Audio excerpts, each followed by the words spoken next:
So here we are, another little quick video, a little tip. I don't know if any of you have had troubles getting these bearings off, these wheels off here. Anyways, this one's have 10,000 miles, the bearings are a little noisy, and I'm gonna show you what I do to get them off. Whether it's right or wrong, I don't know. But the first step, of course, is unbolting your skid. I just kind of drop it down out of the way. You know, you take this arm that would normally be here, take the bolt out of the bottom, take it off out of the way. And now what I do is I like to take this spring here, that's a coil spring that's up underneath there, this spring, and try and push it towards the center of the sled. And what that'll do, that'll create a little room between the back side of the wheel and the spring so that you can get a pair of snap ring pliers in there to remove the snap ring from the inside of the wheel. So you're working up in here. And it's easiest to do it from the opposite side. But the idea is to first take that snap ring out of there. And it is going to take a little patience, but it can be done. So now here I am on the opposite side of the sled. I don't know if you can see the ears on the snap ring, so I'm going to take my 90-degree snap ring pliers, reach in here, undo the snap ring, slide it out, and then I'll be able to pull the wheel off the bearing. Unfortunately, I've only got two hands and I can't hold the camera and do this at the same time. Again, it's going to take some patience, but it can be done. Okay, so now the snap ring is out. So what I'm going to do is just take a hammer, slightly tap this wheel as I'm turning it, and tap the wheel off the bearing. Now the hardest part of this job is just getting that snap ring off itself. It'll all go together a lot easier than it come apart. What I ended up doing was squeezing these tabs with the snap ring pliers and then putting a flat screwdriver, a real small one, in behind it to keep it out. And then I just kept prying the snap ring out as I was turning the wheel to get the thing out. One edge of it was stuck in the plastic, so just what I had to do. You may have to do the same. So here we are. I just tapped the wheel right on off. All in good shape. Now you can see the bearing and the snap ring are left. So now it comes time to get this bearing off.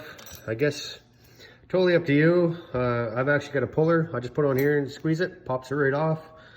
You can beat it off with a hammer, whatever you need to do to get it off. As long as you're gonna put a new one on and you don't hurt the shaft, I guess it doesn't really matter.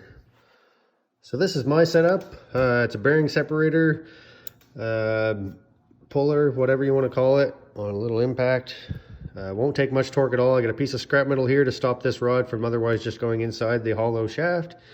And a little bit of pressure, that bearing will pop right off. Simple as that. So now with that out of the way, I'm gonna grab my snap ring, my wheel, and my new bearing and go press them all together as an assembly. Arbor press. This thing is worth its weight in gold. We'll make easy work of this.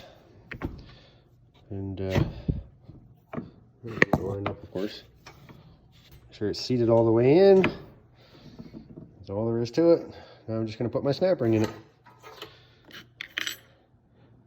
So here we are with the idler wheel back together. I've just kind of cleaned the dust and debris off this shaft. And I'm going to put it back on exactly how I did it, how I found it, with the snap ring facing inward.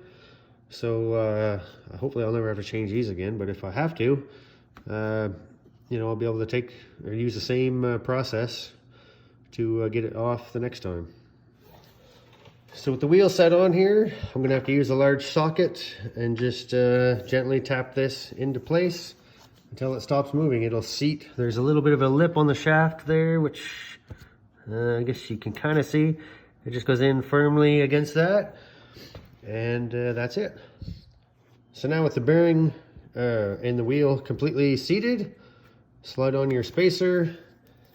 Make sure you put this torque link, I'm going to call it. I don't know exactly what the hell it's called, but whatever.